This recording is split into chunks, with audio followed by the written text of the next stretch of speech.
मंगलमय मंगल करण वीतराग विज्ञान नमो ताहि जाते भये अरहंतादिमान करि मंगल करि हो महा ग्रंथ करन के काज जाते मिले समाज सब पावे निज पद राज पावे निज पद राज। इस भव तरु का मूल एक जानहु मिथ्या भाव ताको करि निर्मूल अब करिए मोक्ष उपाव करिए मोक्ष उपाव। मोक्ष मार्ग प्रकाशक नामक यह ग्रंथ टोडरमल जी साहब की अनुपम रचना, बहुत सुंदर और मार्मिक प्रकरण आज यहाँ प्रारंभ हो रहा है। हम कल तक निश्चयभासी जीवों का प्रकरण लगभग मेरे ख्याल से 34-35 प्रवचनों में पूरा कर चुके हैं और अब चालू होगा यहाँ प्रकरण व्यवहाराभासी का। आभासियों की चर्चा है, भ्रम में जिनका जीवन बीतता है उन लोगों की चर्चा है। जो लोग भ्रम से अपने आप को धर्मात्मा समझ रहे हैं, धर्मात्मा समझ लेते हैं, उनकी यहाँ चर्चा चल रही है। कल जो प्रकरण चला था वो तो बड़ा गजब का था। सम्यक दर्शन, सम्यक ज्ञान और सम्यक चारित्र की एक गजब की परिभाषाएं बतलाई थी। ये जो व्यवहाराभासी का प्रकरण शुरू कर रहे हैं इसमें भी सम्यक दर्शन, ज्ञान, चारित्र की चर्चाएं चलेगी। लेकिन सम्यक दर्शन, सम्यक ज्ञान और सम्यक चारित्र के संबंध में इसकी क्या क्या मिथ्या मान्यताएं, अन्यथा मान्यताएं होंगी, उन सबको यहाँ बतलाएंगे। पेज नंबर 213 है और प्रकरण है व्यवहाराभासी मिथ्या दृष्टि। व्यवहार का निषेध नहीं है, व्यवहाराभास का निषेध है। निश्चय का निषेध नहीं था, निश्चय आभास का निषेध था। निषेध आभास का किया जा रहा है। कोई व्यक्ति ये न समझ लेवे कि इन्होंने निश्चय का निषेध कर दिया, कोई व्यक्ति ये न समझ लेवे कि व्यवहार का निषेध कर दिया गया है। पहले ही सावधान कर रहे हैं क्योंकि प्रकरण कुछ इस प्रकार का चलने वाला है जिसे देख करके दिलो दिमाग में ऐसा भ्रम होने की संभावना है कि आप तो व्यवहार को उड़ाते हो, आप तो व्यवहारिक क्रियाओं को उड़ाते हो। भैया, व्यवहार का निषेध जिनागम में कहीं नहीं है, व्यवहार को धर्म मानने का निषेध है। क्या व्यवहार को जो धर्म मान करके बैठ गया है, व्यवहार में जो संतुष्ट होकर के बैठ गया है, टोडरमल जी साहब उसका निषेध करेंगे। सबसे पहले यहाँ 213 नंबर पेज पर इस व्यवहाराभासी मिथ्या दृष्टि प्रकरण की भूमिका बनाई है कि ये व्यवहाराभासी मिथ्या दृष्टि जीव किस प्रकार के हैं। मैं यदि आपको इस पूरे व्यवहाराभासी प्रकरण के संदर्भ में संक्षेप में आइडिया दूं कि क्या क्या प्रकरण इसमें आने वाले हैं तो थोड़ा सा आपके लिए इजी हो जाएगा। पहले से ही आपका माइंड मेकअप हो जाएगा कि हमें क्या क्या चर्चाएं करनी है। वैसे आप लोगों ने हमारे द्वारा इस पूरे मोक्ष मार्ग प्रकाशक का सार भी जाना और सुना होगा, जो हमने 10 लक्षण पर्व के अवसर पर चलाया था, जिसमें एक एक अध्याय के सार की चर्चा की थी। इस 7वें अध्याय को हमने शायद 3 प्रवचनों में लिया था। एक निश्चयभासी का प्रकरण, फिर व्यवहाराभासी का प्रकरण एक प्रवचन में, फिर ओभियाभासी सम्यक सन्मुख मिथ्या दृष्टि का प्रकरण। तो ये पूरा प्रकरण यद्यपि हम एक प्रवचन में विस्तार से चला चुके हैं, आप लोगों ने सुना भी होगा ऐसी उम्मीद करता हूँ, फिर भी आप लोगों को जानकारी में रहे इस दृष्टि से बोलता हूँ। इस व्यवहाराभासी प्रकरण को 4 भागों में बांटा है। मैंने 4 प्रकार के व्यवहाराभासियों की चर्चा की है।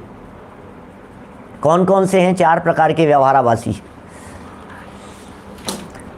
4 प्रकार के व्यवहाराभासियों में आगे चल कर के फिर वो उभयावासियों की चर्चा अलग आएगी, सम्यक तो सन्मुख मिथ्या दृष्टियों की चर्चा अलग आएगी, निश्चयवासियों की चर्चा हम यहाँ 7वें अध्याय में कर चुके हैं। ऐसा भी कह सकता हूँ कि 7वें अध्याय को 4 भागों में बांटा, निश्चयवासी, व्यवहारावासी, उभयावासी और सम्यक तो सन्मुख मिथ्या दृष्टि। फिर अब निश्चयवासी की हो चुकी चर्चा, उभयावासी की बाद में होगी, सम्यक तो सन्मुख की और बाद में होगी। अब व्यवहारावासी की चर्चा करो, तो इस व्यवहारावासियों को फिर 4 भागों में बांट दिया। व्यवहारावासी 4 प्रकार के, तो 4 प्रकार के व्यवहारावासियों में से सबसे पहले प्रकार के व्यवहारावासी हैं वे हैं कुल अपेक्षा, जिसकी चर्चा हम करेंगे कल आपके बीच में। कुल अपेक्षा धर्म धारक व्यवहारावासी। दूसरे हैं कुल अपेक्षा धर्म धारक के बाद परीक्षा रहित आज्ञानुसारी धर्म धारक व्यवहारावासी। तीसरे हैं सांसारिक प्रयोजनार्थ धर्म धारक व्यवहारावासी। चौथे हैं धर्म बुद्धि से धर्म धारक व्यवहारावासी। तो एक हो गए कुल अपेक्षा, दूसरे परीक्षा रहित आज्ञानुसारी, तीसरे हो गए सांसारिक प्रयोजन से धर्म करने वाले, और चौथे हो गए धर्म बुद्धि से धर्म करने वाले। ये 4 की चर्चा यहाँ विस्तार से होगी। इन चारों में भी 3 बतलाने के बाद तीनों की सामान्य प्रवृत्तियों की चर्चा करेंगे। बहुत महत्वपूर्ण प्रकरण है 220 नंबर पेज का। और जब चौथे पॉइंट की चर्चा करेंगे, धर्म बुद्धि से धर्म करने वाले लोगों की जब बात करेंगे, जो लोग धर्म करते हैं लेकिन धर्म बुद्धि से करते हैं, तो पता है उनमें क्या चर्चाएं आएगी। सम्यक दर्शन का अन्यथा स्वरूप, सम्यक ज्ञान का अन्यथा स्वरूप, सम्यक चारित्र का अन्यथा स्वरूप।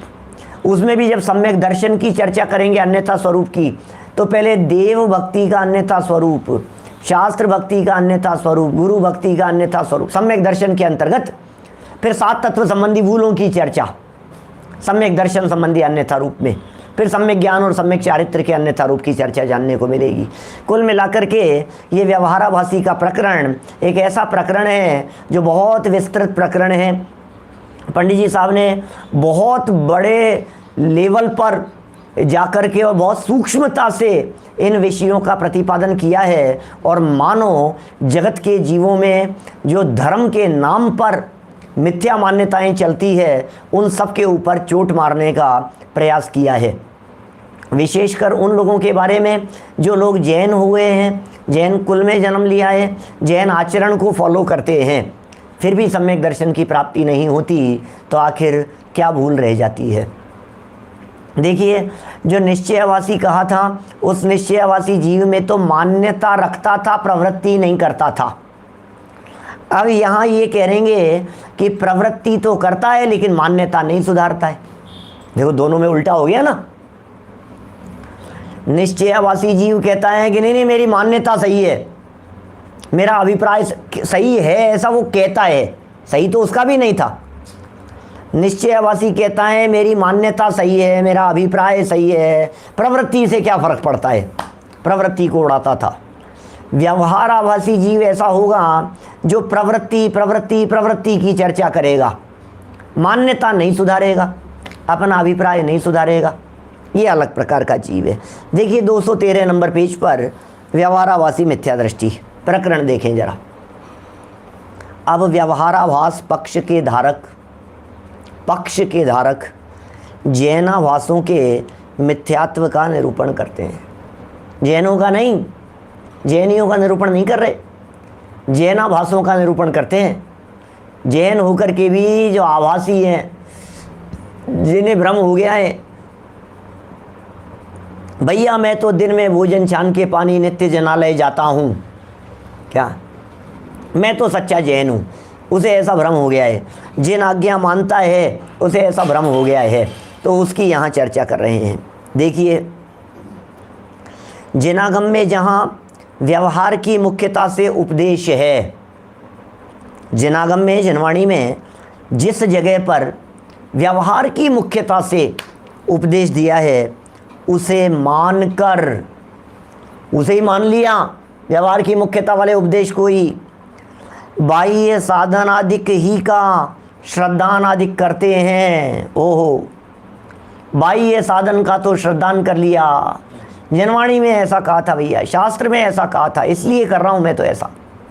तुम ये सब प्रवृत्ति क्यों कर रहे हो? जनवाणी में उपदेश दिया है तुम्हें, तुम्हारा ये खान पान रहन सहन बोलचाल सब कुछ बोले सब जनवाणी के अनुसार है भैया। अपना तो अपन तो जनवाणी के सच्चे सपूत हैं, जनवाणी माँ के, इसलिए जो बात जनवाणी में कही गई है हम उस बात को वैसी ही मानते हैं, ऐसा ये कह रहा है।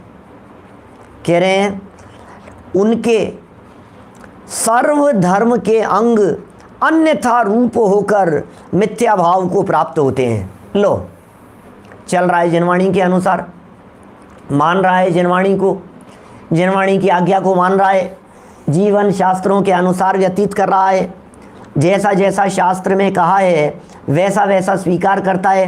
फिर भी टोडरमल जी साहब कह रहे हैं, क्या कह रहे हैं? मिथ्या भाव को होकर के और सर्व धर्म के अंग। क्या मतलब? सर्व धर्म के अंग, पॉइंट देखना, एक एक शब्द बड़ा मार्मिक है। जिनागम में जहाँ व्यवहार की मुख्यता से उपदेश है, इसका मतलब जनवाणी में सर्वत्र व्यवहार की मुख्यता से उपदेश नहीं है। निश्चयवासी जीव जहाँ जहाँ निश्चय की मुख्यता से उपदेश था उसे ग्रहण कर रहा था। व्यवहारावासी जीव जहाँ जहाँ व्यवहार की मुख्यता से उपदेश है उसे ग्रहण कर रहा है। माने ये सब आवासी ऐसे लोग हैं जो लोग अपनी मन माफिक विषय को चुन लेते हैं। जनवाणी में जो अनेकांतिक निरूपण किया है विविध अपेक्षाओं से, उन्हें तो स्वीकार नहीं करते। अपनी अपनी धारणा के अनुसार, अपनी मान्यता के अनुसार, अपनी सोच के अनुसार, अपनी प्रवृत्ति, बस उसको चुन लेंगे। ये मेरे अनुकूल है, ये मेरे अनुकूल है, ये मेरे अनुकूल है, ऐसा। माने क्या है दिमाग में, सोचो जरा, कल्पना कीजिए। ये सब कर रहे हैं धर्म, करना चाहते हैं धर्म। निश्चयावासी जीव भी धर्म के नाम पर ही भ्रष्ट हुआ है, व्यवहारावासी जीव भी धर्म के नाम पर ही भ्रम पाले हुए हैं। क्या? धर्म के नाम पर पाले हुए हैं। तो जहाँ जहाँ व्यवहार नय की मुख्यता से, व्यवहार नय की मुख्यता से, इसका मतलब जनवाणी व्यवहार का कथन नहीं करना चाहती है। मुख्यता हो सकती है कभी कभी कहीं, लेकिन दूसरा पहलू और दूसरा पक्ष भी तो है। उसे मानकर बाह्य साधनादिक, बाह्य साधन हो, बाहरी साधन पर तो जिसकी दृष्टि है, बाहरी क्रियाकलाप पर तो जिसकी दृष्टि है, बोलो, बाहर में तो अपने आप को धर्मात्मा, अपने को अच्छा मान रहे हैं, मैं धर्म कर रहा हूँ, मैं धर्म कर रहा हूँ। मैं भाई साहब कितने साल हो गए मैंने रात्रि भोजन नहीं किया, आपको अंदाजा है क्या? मुझे याद नहीं है मैंने ज़िंदगी के अंदर कभी कोई गलत काम किया हो। मुझे याद नहीं है जीवन में कभी मैंने आलू प्याज जमीकंद खाया हो। तो भाई ये तो सब व्यवहार धर्म के क्या हैं? बाह्य साधन आदि के। पिछले 40 साल से 10 लक्षण जी के उपवास कर रहा हूँ। हाँ, पिछले 50 साल में मैंने कभी रात को पानी नहीं पिया। अभी ऐसे ऐसे बाह्य धर्म साधन ही का श्रद्धान करते हैं। फिर किसी ने बतला दिया, भैया एक काम किया करो, तुम दिन में तो लेते हो लेकिन दिन में भी सूर्यास्त के 2 घड़ी पहले। ओके, शास्त्र में लिखा है, जैसे ही मिला उसका साधन श्रद्धान अधिक करने लगा। उनके सर्व धर्म के अंग, इसका मतलब ये सब थे तो धर्म के अंग। क्या ये सब धर्म के अंग कहे हैं शास्त्रों में? इन्हें व्यवहार ने से धर्म तक कह दिया गया है। सर्व धर्म के अंग, रात्रि भोजन का त्याग अंग कह रहे हैं, उपवास आदिक इन्हें अंग कह रहे हैं, व्रतादिक इन्हें अंग कह रहे हैं, अहिंसादिक का पालन करना इन्हें अंग कह रहे हैं। ये सब अन्यथा रूप होकर के मिथ्या भाव को प्राप्त होते हैं। कर तो रहा है, पालन तो करता है, लेकिन सब के सब झूठे सिद्ध हो जाएंगे। क्यों? क्योंकि मर्म नहीं समझ पाया। तो फिर साहब नहीं करूं इनको, ये किसने कही कि नहीं करूं? भैया बाह्य साधन के साथ साथ में कुछ अंतरंग तैयारी भी की या नहीं मोक्ष प्राप्त करने के लिए, मोक्ष मार्ग के लिए? ये बता कि वो क्या होता है। वो तो समझा ही नहीं, कभी आत्मा को तो समझा ही नहीं, कभी धर्म को तो समझा ही नहीं। निज आत्मा जाने नहीं और पुण्य ही करता रहे, शायद 16-17 नंबर की गाथा है योग सार की। निज आत्मा जाने नहीं और पुण्य पुण्य पुण्य पुण्य करता रहता है, अपने आप को धर्मात्मा समझता है। उनके ऊपर चोट मारने की ये चर्चा कर रहे हैं यहाँ पर। विद्यार्थी, परीक्षा की तैयारी हो गई क्या? हो गई, सारी तैयारी कर ली मैंने। कि क्या तैयारी कर ली? यूनिफॉर्म के प्रेस कर ली, धुल करके आ गई थी, धुलवा करके मंगवा ली, ड्राई क्लीन होकर के आ गई, प्रेस वेस होकर के सब तैयार हो गई, सेट कर लिया, जमा लिया, ड्राइंग बॉक्स जमा लिया मैंने, और वो सारा उसके अंदर पेन वगैरह सब देख लिए, 3 तरह के पेन देख लिए, अलग अलग तरह के, रेड पेन अलग कर लिया, ब्लू अलग कर लिया, 2 ब्लू पेन रख लिए, स्केल रख ली, ये रख लिया, सारी चीज़ तैयारी, जूते वगैरह रख लिए, सब तैयारी कर ली, पॉलिश करके रख ली है, उनके फीता वगैरह लगा हुआ है, सब बराबर देख लिया हमने, बहुत अच्छा, पूरी तैयारी है एग्ज़ाम की। सही है, पढ़ाई की कि नहीं की? अरे नहीं, बस इतना सही रह गया क्या? तैयारी अपनी पूरी है, बस इतना सा रह गया कि बस वो किताब को नहीं देखा मैंने, बाकी पूरी तैयारी है। बोलो कितने नंबर मिलेंगे? पास होगा कि नहीं होगा? 0 नंबर मिलेंगे, 0। साहब इतनी तैयारी का कुछ नंबर नहीं है, क्या बात कर रहे हो आप? इतनी मैंने तैयारी की, इतनी मैंने मेहनत की, इनका कोई नंबर नहीं है कि कोई नंबर नहीं है भैया, 0 ही नंबर मिलेंगे, 100 0 ही मिलेंगे, और कुछ सोचने का सवाल ही नहीं है। तो फिर साहब ये सारी तैयारी नहीं करूं? बोलो, बोले तो भी नहीं चलेगा। एग्ज़ाम देने के लिए जाएगा तो यूनिफॉर्म पहन करके तो जाना ही पड़ेगा। जो 6, 7, 8, 9, 10, 12 तक जो स्कूल पढ़ाई है, तो बिना यूनिफॉर्म के अलाउ नहीं करेंगे तुम्हारे को वहाँ।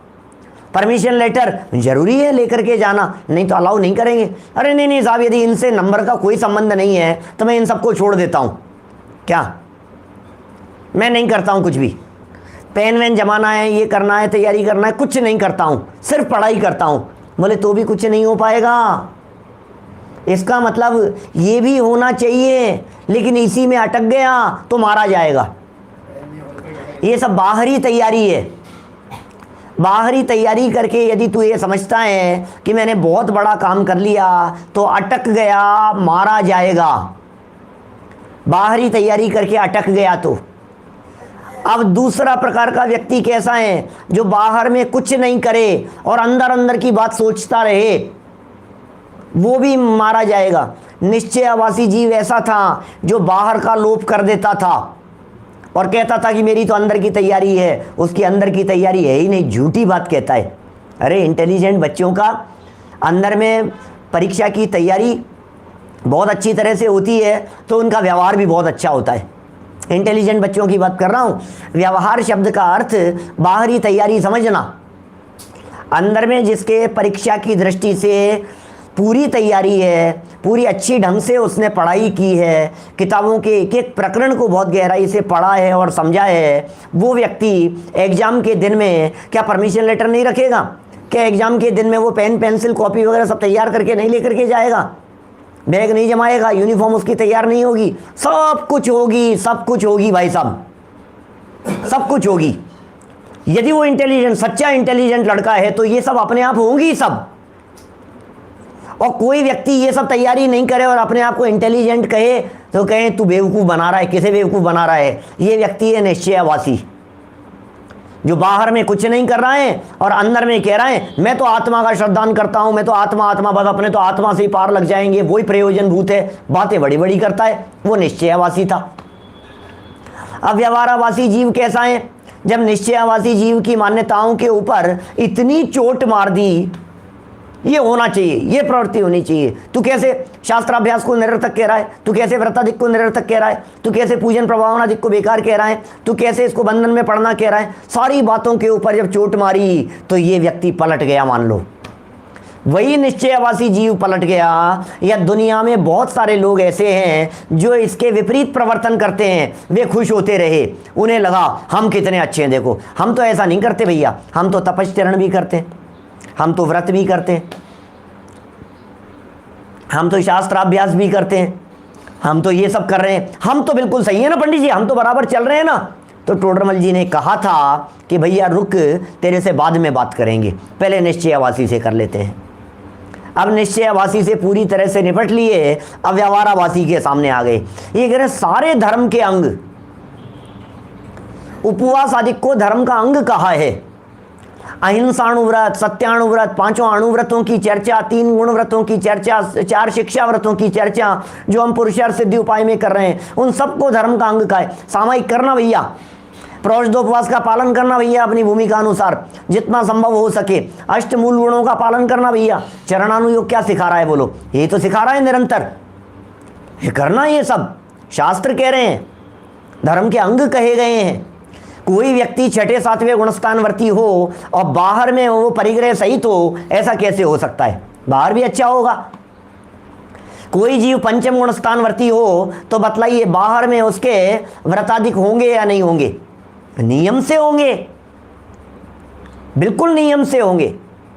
कोई व्यक्ति 4थे गुणस्थानवर्ती है तो बोलो मोटा मोटा मध्य मांस मधु अनीति अन्याय अभक्ष्य ऐसा मोटा मोटा उसके त्याग होगा कि नहीं होगा? 100% होगा। ऐसा कैसे हो सकता है? मध्य मांस मधु का सेवन करता रहे, रात्रि भोजन करता रहे, यद्वा तद्वा आचरण करता रहे, कुछ ठिकाना नहीं हो भाई आचरण का, और फिर कह दें कि ये सम्यक नहीं हो सकता भैया। तो कितना बैलेंस की बात कर रहे हैं पंडित जी साहब यहाँ। पंडित जी कह रहे हैं अंतरंग से बहिरंग का सुमेल है। बहिरंग अच्छा है तो अंतरंग अच्छा होने की संभावना है। अंतरंग अच्छा होगा तो बहिरंग अच्छा होगा ही होगा। जो अकेले अंतरंग की बात कह रहे बहिरंग बिगाड़े वो निश्चयाभासी। जो सिर्फ बाहर बाहर में सुधारे और अंतरंग की खबर न हुए वो व्यवहाराभासी। सब मिथ्या भाव को प्राप्त होते हैं सारे के सारे। मेरा सब कर ली साहब, मैंने तो सारी तैयारी कर ली, सारी तैयारी कर ली साहब। किचन की सारी तैयारी कर ले वे मान लो, और गैस है या नहीं है इसका होश ही नहीं हो, वो चालू है या नहीं है, तो बाकी सारी तैयारी किसी काम नहीं आई। कोई भी चीज़ के अंदर समझ लीजिए आप, मूल जो एसेंस है, मूल जो चीज़ है, अरे भैया तेरे व्रत उपवास आदि सारी क्रियाओं के बीच में आत्मा ही दरकिनार हो गया। आत्मा फात्मा कह करके बात करता है और तू कहता है मैं तो त्यागी हूँ, तपस्वी हूँ, व्रती हूँ, तो सब खत्म हो गई ना सारी बात। सबको तो जाना निज को न जाना, और कैसा ज्ञान धारी तूने आपा ने पहचाना। सबको जान लिया, निज को नहीं जाना, यहां गड़बड़ हो गई है। देखिए बात क्या कहना चाहते हैं, पढ़ता हूं नीचे से पैराग्राफ, 2 पैराग्राफ और पढ़ने हैं अभी हमारे को, 213 को पूरा करना है अभी। यहां ऐसा जान लेना, टोडरमल जी कह रहे हैं सो विशेष कहते हैं। ऊपर वाली लाइन क्या थी? सो विशेष कहते हैं व्यवहाराभासियों के संदर्भ में। व्यवहाराभासियों का नेचर कैसा होता है, इस बात को यदि समझना हो तो सिर्फ ये 213 पेज का ये प्रकरण, इससे एक आइडिया लग जाता है कि व्यवहाराभासी जीव किस प्रकार का है। और फिर ऐसे अभिप्राय से निरूपण करते हैं तो फिर आगे उनका थोड़ा विस्तार से वर्णन करेंगे। यहाँ ऐसा जान लेना कि व्यवहार धर्म की प्रवृत्ति से पुण्य बंद होता है, ठीक है ना?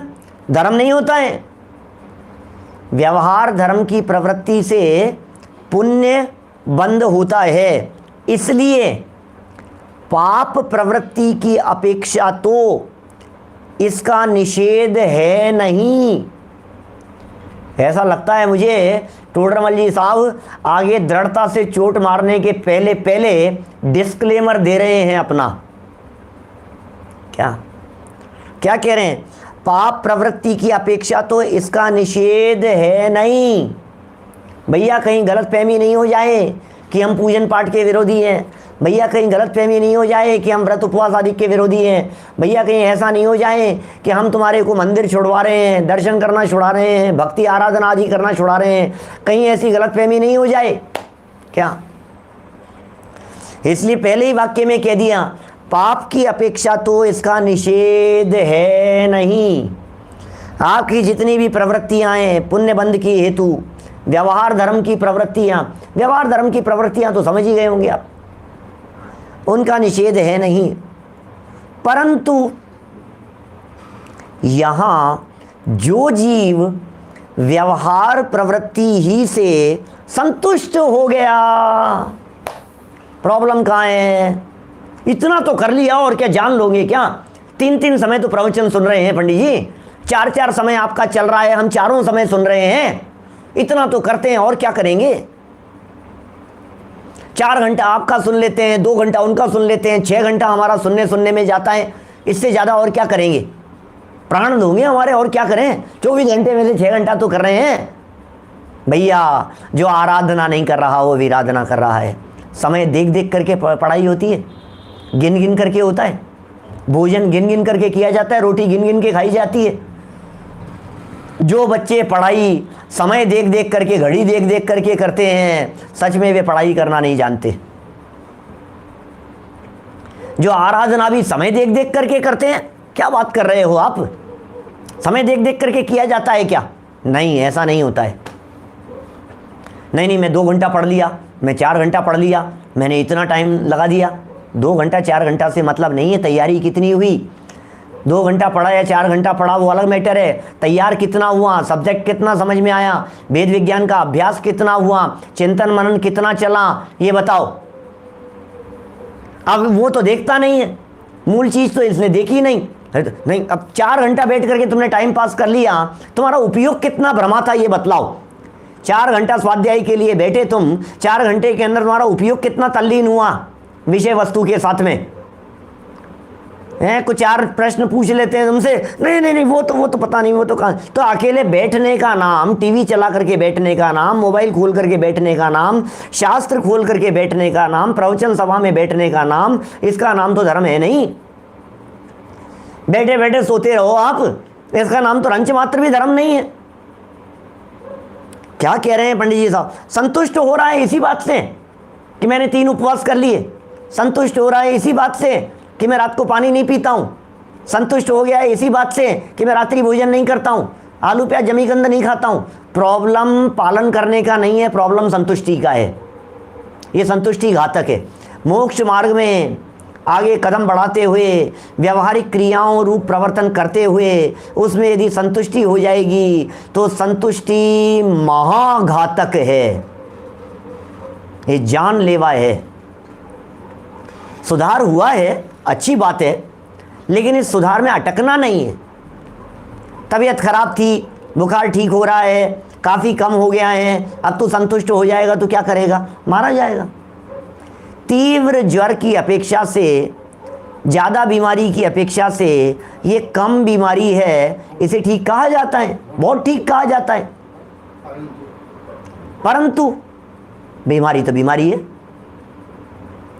रखने लायक नहीं है बिल्कुल भी। शुभ राग बीमारी है, पुण्य भाव बीमारी है, यह बीमारी भी रखने लायक नहीं है। देखो, जो जीव व्यवहार प्रवृत्ति से संतुष्ट होकर सच्चे मोक्ष मार्ग में उद्यमी नहीं होते हैं, क्या ये क्या कह रहे हैं? हम कोई व्यवहार का निषेध नहीं कर रहे हैं। पाप की तुलना में यह पुण्य प्रवृत्तियां, इनका निषेध नहीं है, इनका निषेध नहीं है। दूरदर्शन की अपेक्षा से जिन दर्शन को अच्छा कहा जाएगा, इसलिए दूरदर्शन छोड़कर जिन दर्शन करना, लेकिन जिन दर्शन करते हुए भी निज दर्शन का लक्ष्य रखना। क्या? दूरदर्शन से तो छूटा, लेकिन जिन दर्शन को करते करते संतुष्ट हो गया और निज दर्शन नहीं कर पाया, तो बोलो क्या होगा? रुलेगा संसार में, और क्या है, मुक्त नहीं हो पाएगा। तो ऐसे जीवों को जो मोक्ष मार्ग में उद्यमी नहीं होते, इसका मतलब ये मोक्ष मार्ग नहीं था। पॉइंट नोट करने योग्य है, ध्यान देना। परंतु वाले शब्द से देखना, सेकंड लाइन इस पैराग्राफ की, परंतु यहां देखना पिताजी साहब क्या कह रहे हैं, ध्यान दीजिए। सेकंड लाइन में, इस पैराग्राफ की सेकंड लाइन में जो परंतु शब्द है वहां से देखिए। परंतु यहां जो जीव व्यवहार प्रवृत्ति ही से संतुष्ट होकर सच्चे मोक्ष मार्ग में उद्यमी नहीं होते। आइए जैन साहब देखो क्या कह रहे हैं, व्यवहार प्रवृत्ति ही से संतुष्ट होकर सच्चे मोक्ष मार्ग में उद्यमी नहीं होते। इसका मतलब व्यवहार प्रवृत्तियां जो थी वो सच्चा मोक्ष मार्ग नहीं है। क्या वाक्य क्या दे दिया पंडित जी साहब ने, उसमें संतुष्ट होकर सच्चे मोक्ष मार्ग में उद्यमी नहीं होते। इसका मतलब ये रात्रि भोजन त्याग, जमीकंद त्याग, आलू प्याज त्याग, व्रत उपवास आदि जो कुछ भी किया है ये सच्चा मोक्ष मार्ग नहीं है। क्या उन्हें जो उन्हीं को समझ लिया मोक्ष मार्ग, अरे ये तो मोक्ष मार्ग था ही नहीं। उन्हें मोक्ष मार्ग में सन्मुख करने के लिए उस शुभ रूप मिथ्या प्रवृत्ति का भी निषेध रूप निरूपण करते हैं। लो छोड़ इसको, कहाँ अटक गया है इस प्रवृत्ति में। क्या देवदर्शन भगवान के सामने खड़ा रहता है, क्या हो जाएगा इससे, भगवान के सामने खड़ा रहने से, उसे निषेध करते हैं। ध्यान देना, पहले कह चुके हैं पंडित जी, पाप छोड़ करके मंदिर आया है तो अच्छी बात है, लेकिन मंदिर में ही बैठा रहेगा ये भी नहीं चलेगा। कितनी गजब बात कह रहे हैं, कैसा पैराग्राफ दिया है पंडित जी साहब ने। मोक्ष मार्ग में सन्मुख करने के लिए, मोक्ष मार्ग के सन्मुख करने के लिए, मोक्ष मार्ग में बढ़ाने के लिए उस शुभ रूप मिथ्या प्रवृत्ति का भी निषेध रूप निरूपण किया है। किसने? हमने नहीं, जिनवाणी में आया है, पूर्वाचार्यों ने उसका निरूपण किया है, उसका निषेध रूप निरूपण किया है। इसमें जो शब्द आया था महत्वपूर्ण, इसके ऊपर वाली लाइन में संतुष्ट होकर, बस ये खतरनाक है। संतुष्ट, ऐसा कह सकता हूं मैं, पूरे व्यवहारावासी प्रकरण में यदि कोई महत्वपूर्ण शब्द है तो वो है संतुष्ट। आभास जिसे कहा है ना, आभास, व्यवहार आभास, ये व्यवहारिक प्रवृत्तियां आभास कब बन जाती है? पंचम गुणस्थान व्रती अणुव्रतों का पालन करते हैं, छठे सातवें गुणस्थान व्रती महाव्रतों का पालन करते हैं, वो 28 मूल गुणों का पालन कर रहे हैं, ठीक है, ये 12 व्रतों का पालन कर रहा है, अष्टमूल गुणों का पालन करते हैं, अविरति श्रावक के अष्टमूल गुणों का पालन होता है, मुनिराज 28 मूल गुणों का पालन कर रहे हैं, ये अपने आचार्यों के 36 मूल गुण होते हैं, ये सब अपनी अपनी भूमिका अनुसार मूल गुणों का पालन कर रहे हैं ना। 12 तप हैं, 10 धर्म हैं, 6 आवश्यकों का पालन करते हैं, 5 आचार्य, 3 गुप्ती का पालन करते हैं, 22 परिचयों को सहते हैं, उपसर्गों को सहते हैं, ये सब है ना प्रवृत्तियां, होंगी कि नहीं होंगी? एक व्यक्ति उन सबका पालन कर रहा है, धर्मात्मा, दूसरा व्यक्ति उन सबका पालन कर रहा है, बोले अधर्मात्मा, पापी, मोक्ष मार्ग के विरुद्ध है, ये पालन कर रहा है तो सही और ये पालन कर रहा है तो गड़बड़। यार क्या चक्कर क्या है, आखिर चक्कर क्या है बोलो? वही यदि वीतरागी दिगंबर संत छठे गुणस्थान अंदर में छठा सातवां पालन कर रहे हैं, सब बराबर है भैया, आपका सब बराबर है, वही काम ये कर रहा है, बोले सब गड़बड़ है, क्योंकि इसने मूल चीज नहीं पकड़ी है, ये मूल चीज नहीं पकड़ पाया। हमारे संतोष जी झांझरी जी पंडित जी साहब एक उदाहरण सुनाया करते थे। सर्दियों का समय था और कुछ लोग जंगल से निकल रहे थे, जंगल में विश्राम करना पड़ा उनको, तो उन्होंने क्या किया, बहुत ख़तरनाक ठंड थी, तो उन्होंने चारों तरफ से कोई घास फूस कागज़ सब चीज़ें इकट्ठी की और लकड़ियाँ इकट्ठी की, सब इकट्ठी करके और वो माचिस लगा करके उसके ऊपर आग लगा दी और अपना बहुत निवाच जैसे कहते हैं अपन, गर्मी उष्णता का सेवन किया, रात भर आराम से उन्होंने बिताई। वहां देख रहे थे एक दो बंदर बैठे बैठे, ये लोग कर क्या रहे हैं, पेड़ पर बैठे थे दूर, वो देख रहे थे कर क्या रहे हैं। सारी बातें देखी उन्होंने, उन बंदरों ने, कहाँ से ये कैसे कैसे लकड़ियाँ लेकर के आए, फिर कैसे लगाई इन्होंने, कैसे इन्होंने इकट्ठा किया सब कुछ, और फिर सब ये सब करके, और फिर ये कैसे गर्मी, हाँ गजब बहुत अच्छा, वो भी ठंड में ठिठुर तो रहे ही थे। अब दूसरे दिन वो तो चले गए, अब बंदरों ने सोचा अपन भी कुछ ऐसा करते हैं, तो उन्होंने क्या किया, बोले जैसा जैसा उन पुरुषों ने किया था, आदमियों ने किया था वहाँ पिछली रात को, बिल्कुल वैसा वैसा नकल कर ली पूरी। लकड़ियाँ ले आए, घास फूस ले आए, सब कुछ इकट्ठा कर लिया, सब बोले अब क्या करें। अब वो कुछ न कुछ ऐसी चमकदार चीज़ डाली थी उन्होंने, चमकती सी। बोले कि वो क्या थी अब पता नहीं। तो जुगनू पकड़ लाए, क्या जुगनू पकड़ लाए और उनको डाल करके अब सोचे, बोलो अब कितनी उष्णता मिलेगी उनको, कितनी गर्मी मिलेगी, आग लगेगी कि नहीं लगेगी, वो आग जलेगी कि नहीं जलेगी, कि नहीं जलेगी। सारी सब चीज़ तो कर ली, उनको असली चीज़ गायब हो गई उसमें से, मूल चीज़ उनको उस बात का पता नहीं। सेम पोजीशन इस व्यवहारावासी के साथ में यहाँ दिख रही है। क्या हो गया है, इतना करके संतुष्ट, ये इतना कर लिया सब कुछ, अब तो हो ही जाएगा ना काम, अब तो हो ही जाएगा ना काम। भैया जो इंपॉर्टेंट काम है क्या, वो नहीं हुआ। देखो आप आगे देखिए, यह जो कथन करते हैं उसे सुनकर, ये जो कथन करते हैं माने अभी जो हमने कथन किया है, जनागम में जो ये कथन किया है, जो बातें अभी हमने कही है, शुभ रूप मिथ्या प्रवृत्ति का निषेध किया है, शुभ रूप मिथ्या प्रवृत्ति का भी निषेध। शुभ रूप और मिथ्या प्रवृत्ति, क्या शुभ प्रवृत्तियां मिथ्या है? शुभ रूप मिथ्या प्रवृत्ति क्यों लिखा है यहां? शुभ रूप मिथ्या प्रवृत्ति कह करके क्या कहना चाह रहे हैं? क्या शुभ रूप प्रवृत्तियां मिथ्या होती है कि नहीं?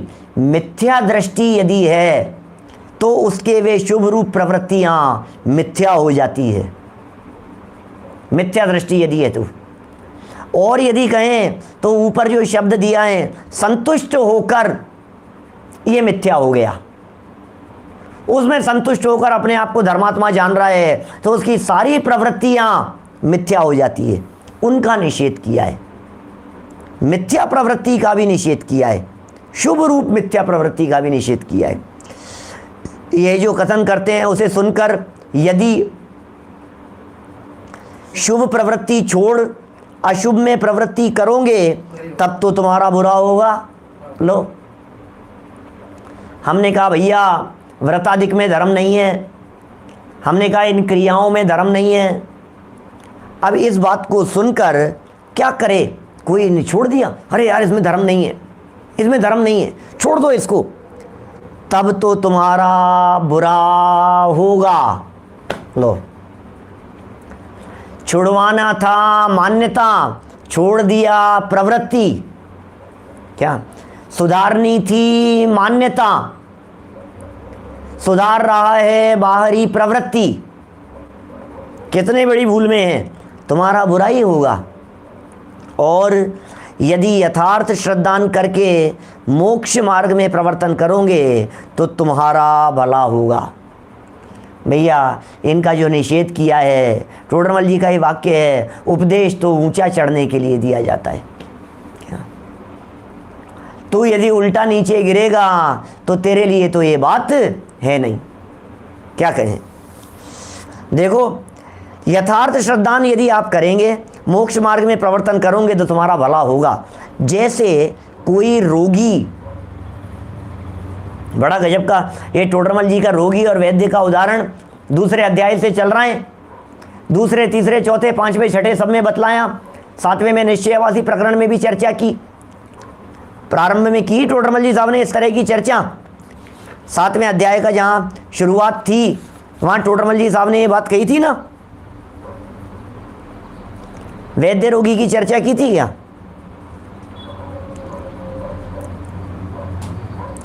छठे तक की, सातवें के अंदर, सातवें में यहां व्यवहारावासी में आकर की चर्चा कर रहे हैं। ये देखो, सात निश्चयवासी के प्रकरण में नहीं कही ये बात, आगे कहीं कही हो तो देखना, हो सकता है। ये क्या कह रहे हैं, जैसे कोई रोगी, बीमार आदमी निर्गुण औषधि का निषेध सुनकर, ये बेकार है, इससे कोई लाभ नहीं है, किसी काम का नहीं है, औषधि साधन को छोड़कर कुपथ्य करे तो वह मरेगा, उसमें वैद्य का कुछ दोष नहीं है। निषेध किसका किया? गलत दवाई का किया है। अरे रे, ये जो औषधियाँ तुम ले रहे हो ना, ये इन औषधियों के अंदर तो कोई गुण ही नहीं है, जिन्हें तुम जड़ी बूटी समझ रहे हो ये जड़ी बूटी नहीं है, ये तो खाली वृक्ष के ऐसे ही है, तो व्यर्थ की किसी भी एक सामान्य वृक्ष की उठा करके इससे कुछ होने वाला नहीं है, इससे कुछ लाभ होने वाला नहीं है। ऐसा सोचकर वो व्यक्ति सगुण औषधियाँ जिनमें गुण थे ऐसी दवाइयों का सेवन भी छोड़ दे तो इसमें वैद्य का तो कुछ दोष है नहीं, वो व्यक्ति तो मरेगा। कौन बचाए अब ऐसे व्यक्ति को? उसी प्रकार सिद्धांत पर घटित कर रहे हैं, उसी प्रकार कोई संसारी पुण्य रूप धर्म का निषेध सुनकर धर्म साधन छोड़, अब पुण्य रूप धर्म ये है व्यवहार, पुण्य को भी धर्म कहा जाता है व्यवहार से। पुण्य धर्म है या नहीं है? व्यवहार से कह देते हैं शास्त्रों में। शुभ भाव को व्यवहार से धर्म कह दिया गया है, शुभ भाव को मुक्ति का कारण कह दिया है व्यवहार से। अरे भाई, व्यवहार शब्द का प्रयोग करना ही, ऐसा कहते हैं हम जब निश्चय व्यवहार पढ़ाते हैं तो हम विद्यार्थियों को कहते हैं व्यवहार शब्द का प्रयोग करना ही इस बात को दिखाता है कि सावधान रहना। ये जनवाणी में जहां जहां व्यवहार शब्द का प्रयोग कर दिया हो, व्यवहार इसका मतलब अलर्ट रहना, ये व्यवहार से है, इसका मतलब क्या है? खतरे की संभावना है। ये होता है व्यवहार का मतलब कि साहब व्यवहार से ऐसा कहा है, व्यवहार से ऐसा कहा है, व्यवहार से ऐसा कहा है, इसका मतलब क्या है? अलर्ट रहो, सावधान रहो। व्यवहार है, व्यवहार है, इसका मतलब क्या है? दुर्घटना की संभावना है। ये होता है व्यवहार का मतलब। व्यवहार से सच्चा है कि हाँ सच्चा कह रहे हैं लेकिन दुर्घटना की संभावना, संभल करके चलना, यहाँ संभल करके चलेंगे तो बराबर, और संभल करके नहीं चलेंगे तो दुर्घटना जरूर होगी। यहाँ पर व्यवहार को धर्म कहा है ना, शास्त्र में कह दिया है। लेकिन व्यवहार व्यवहार व्यवहार क्या?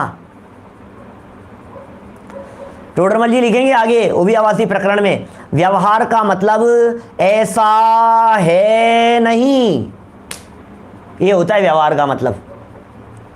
देखिए, संसारी पुण्य रूप धर्म का निषेध सुनकर, पुण्य रूप धर्म का निषेध सुन लिया, धर्म साधन छोड़ विषय कषाय रूप प्रवर्तन करेगा तो वही नरकादि में दुख पाएगा। बोलो क्या करेगा? बोल, धर्म साधन छोड़ दिया, पुण्य रूप धर्म का निषेध सुना था और धर्म साधन को तुमने छोड़ दिया, विषय कषाय रूप प्रवर्तन करेगा तो क्या होगा? विषय कषाय रूप प्रवर्तन करेगा तो वही जीव नरकादिक में दुख पाएगा। उपदेश दाता का तो दोष है नहीं, इसमें उपदेश दाता का क्या दोष है? उपदेश देने वालों ने क्या क्या कसूर किया है? कुछ नहीं। उपदेश दाता ने तो उपदेश दिया है, सच्ची बात कही थी, भैया ये मत कर, ये कर, ऐसा कहा था, ये नहीं करके तू ऐसा करेगा तो ज़्यादा बेनिफिट मिलेगा। अब ये नहीं कर, इसको तो इसने समझ लिया, और क्या कर उधर इसने दृष्टि नहीं दी। छुड़ाने की बात को तो इसने हाईलाइट कर दिया और उसकी तरफ दृष्टि नहीं दी। जैसे मैं वाक्य बतलाता हूं ना, एक ख्वाजी नमाज मत पढ़ गर तू पाक न हो, तो गर तू पाक न हो ये तो छोड़ दिया, और नमाज मत पढ़ आधी लाइन पढ़ ली तूने। इनमें धर्म नहीं है, इतना वाक्य तो पढ़ लिया और इतना वाक्य पढ़ करके छोड़ दिया। लेकिन भैया अपनी गांठ की अकल तो लगा, इनमें धर्म नहीं है ये कहा तो क्या विषय कषाय में धर्म है? विषय, पहला वाक्य कह चुके हैं बीच में, विषय कषाय छोड़कर, पाप छोड़कर तू पुण्य भाव में लगा, उसका तो निषेध है नहीं, लेकिन यदि तू उसी में संतुष्ट हो गया है तो उसका निषेध किए बिना हम मानेंगे नहीं। क्या बोलो? उपदेशदाता का दोष तो है नहीं, उपदेश देने वाले का अभिप्राय तो असत्य श्रद्धान आदि छुड़ाकर मोक्ष मार्ग में लगाने का है, लगाया जाने का है। उपदेशदाता का क्या प्रयोजन था बतलाइए? उपदेश देने वाले का माने आचार्यों का, उपदेशदाता का माने जनवाणी का, उपदेशदाता का माने शास्त्रों का। अभिप्राय क्या है उनका? कि असत्य श्रद्धान को छोड़ो। ये गलत फहमी हो गई है, गलत फहमी हो गई है, तो इसको धर्म मान करके चिपक गया है। चेंटना मत, मारा जाएगा। बस असत्य श्रद्धान आदि को छुड़ाकर मोक्ष मार्ग में लगाना था, और तूने क्या कर लिया? असत्य श्रद्धान को तो छोड़ा, मोक्ष मार्ग में लगा नहीं, और पाप में लग गया। तो अब क्या करें? अब तेरा कुछ भला हो सकता नहीं। सो ऐसे अभिप्राय से यहाँ निरूपण करते हैं, इट मीन्स आगे निरूपण करते हैं। टोडरमल जी कह रहे हैं ये जो अभिप्राय हमने बतलाया है, ये जो मानसिकता हमने यहाँ बतलाई है, ये जो हमने आपको एक आइडिया दे दिया है, इस आइडिया को ध्यान में रखना। जब जब हम व्रताधिक के ऊपर चोट मारें तो कहीं गलत फहमी मत समझ लेना, मोक्ष मार्ग में लगाने का प्रयोजन है। ये निरूपण इस पूरे व्यवहारावासी प्रकरण में आगे किया जाएगा, जिसे हम कल से आगे यथा समय आगे बढ़ाएंगे। अभी की बात को हम यहीं विराम देते हैं। कल क्रमबद्ध की क्लास थी नहीं रविवार होने की वजह से, और आज क्रमबद्ध की क्लास यथावत चलेगी। उसमें बहुत सुंदर मार्मिक प्रकरण आने वाला है, और शाम को जो चल रहा है वो चलेगा ही। क्षत्र चूड़ामणि का भी जो चल रहा है वो यथावत चलेगा ही। अभी जनवाणी। निज निधि निज में बताई यह अनंत उपकार है, उसके लिए जिन वाणी माँ को वंदना शत बार है, वंदना शत बार है। नौ बाण करो।